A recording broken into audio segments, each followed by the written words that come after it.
Hey everybody, good morning. This is Obsolete Video Services. Today we're going to do a video part 3 of my resurrection of this Panasonic Nv-8100 black and white pre-EIAJ. As I spoke in my previous video, this is a very rare video machine. It was before EIAJ came out. It runs at 12 IPS or 12 IPS. Where standard EIAJ after that came out in 7.5. So the speed is quite faster than normal EIAJ.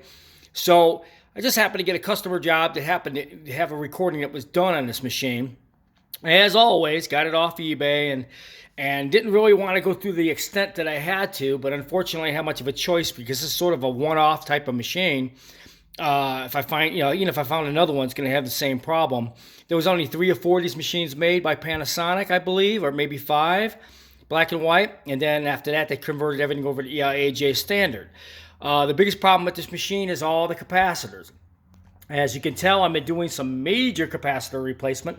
I replaced the cans on the side here. These are part of the actual video circuit and power supply. Got some cans I'm replacing still on the bottom of this. I got one order of capacitors I'm still waiting for by UPS. But I got the majority of the work done on this machine capacitor-wise. If you're wondering what it's like to recap or replace the capacitors on a machine this old, trust me, it's not fun. It's not easy. It's a lot of work. It took me 2 days. And you got to be very, very specific. You put the capacitors in the right way. If you put them in wrong, you short the machine out.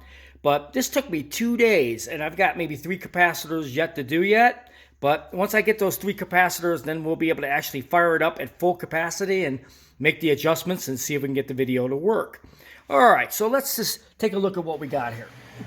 All right, as I said, got the capacitors on top, these big large cans, which runs the power supply and some of the video servo area. These I changed out, and you have to be very unique to find the right sizes, the exact sizes, because these screw in and connect just like this, so they look like the originals. And yet you try to find the original matching size capacitors if you can in this situation. There's a lot of other cans like this that are real big. They would not have worked, so I had a hard time finding these, but I actually found them. All right. As you can tell on the side here, I'm going to try to show you this, if you guys can see this. See all the capacitors I changed out? This entire board, which is part of the phase playback of the video, all these are all changed out with brand new capacitors. And it was maybe around 150 capacitors in total, but not fun, guys. Even had to bridge a few of these Mylar caps and various different things. So all the capacitors on this thing is changed out now. And as you can see in the bottom, this is the demodulation board. See all the caps, they're all new and changed out. And we're having a lot of audio problems, but not no more. All the capacitors on the audio board are changed out. And I was able to bridge one of the motor start caps. I got this one changed out and I just glued it to the side of the can and wired it. This works fine. But I got one more I'm still waiting on, which is going to go right there. But the motor start caps are very important because if your motors are slowing down, most of the time those will be the problem, if not something from the board, which controls your, you get your regular motor here, which is your capstan motor, I believe.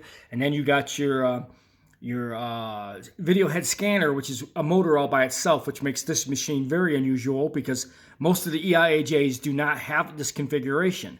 The EIAJs have a pulley on the bottom. Well, this is a self-contained motor, which also runs on a capacitor. So I'm changing out all the capacitors to try to get the motors back up to the correct speeds.